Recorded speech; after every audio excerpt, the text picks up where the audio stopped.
But speaking of like comedy and comedy writing, your comic book is a comedy comic book. And so one thing I find like comedy is very hard to, how do you say this? Like portray on pen and paper. Yes. I feel like it's so much easier when like you're live and you can be like, oh, like you can move around Well, and you hear the sound. delivery, like the timing, you can control all of that. Yeah. And like, even it's so hard to guess like how somebody will read it, I would imagine. So if you guys want to talk about it, I'd love to hear about how do you Sure. know if something's funny when you're writing it? What does that look like? I hope it's funny. First off, but I mean, we do a lot of bits just because we constantly do this over Google Meets. And so we have probably a much larger document of like failed jokes than jokes we've actually like written out. Just cut that out. Yeah. So like, I think like that is like in the triple digit pages. And then we have like our, little 30 some odd page scripts that we're still hammering out for the remaining stuff. But joke wise, Ben? I would say like to sort of like put what you said into like a statement. It's just making each other laugh. Yeah. Right. Like, Yeah. And then we sort of try to chisel out like, well, this only makes us laugh. This will probably make some other people laugh. It's one of those things. Yeah, it is. Yeah, it's hard. It's hard to judge. Oh, I would imagine. Well, because like so often it has to be like, oh, you had to be there, and so like then sometimes you can take that you were there and you can retell that story and still make it funny. And I guess that's probably like a process you guys have to go through in writing that is like. It's making me think of the Mitch Hedberg when he was just like, whenever I think of something funny, I look for a pen and paper.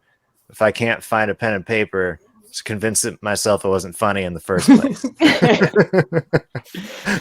Some of the best like short jokes ever. Yeah. Yeah, Classic. I mean, he was so good at what he did. I would imagine, like, it's probably one of those things. Like for me, as somebody who doesn't write these like anything or like any comedy, I would imagine it's like best to be like, what just makes me happy? I feel like you could drive yourself insane trying to be like, is this the perfect joke? Or something like that.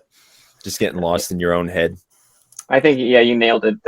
We're just like, we're making this essentially like, would we read this? Yes, this is what we want to read. So here it is. And we funded it and got the first issue out just to do it. And now hopefully we can get a little bit of momentum and keep going. And we'll still be funding it ourselves for a while because we have so much story we want to tell. The way of the beast. Yeah. So what was the process for you guys in making this comic? Because I guess you're the publisher is B Comics, and I hadn't heard of B Comics until you guys reached out to us. Yeah. So Because we made that up. That's really cool. Ben, Eric, very clever stuff there. But yeah, I don't know. We're hoping we have other story ideas that are stuff that maybe we want to write, like me write something solo, him write something solo. So we have like a flagship to put it out under. Right. That's really cool. With Outer Space, with coming up with like writing Outer Space, it was sort of like once we revisited that idea, it was like we started just talking about it. Like, every idea we ever had is now a comic. Yeah. So that's basically what ended up happening. But yeah.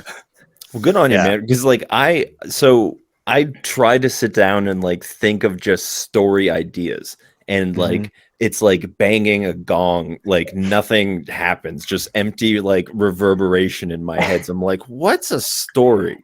Right. And, like, so it feels weird to like come on here and like criticize stories or just read, like give my reviews of them, because I'm like, if I tried to write a story, it would just be like a reskin of The Lion King.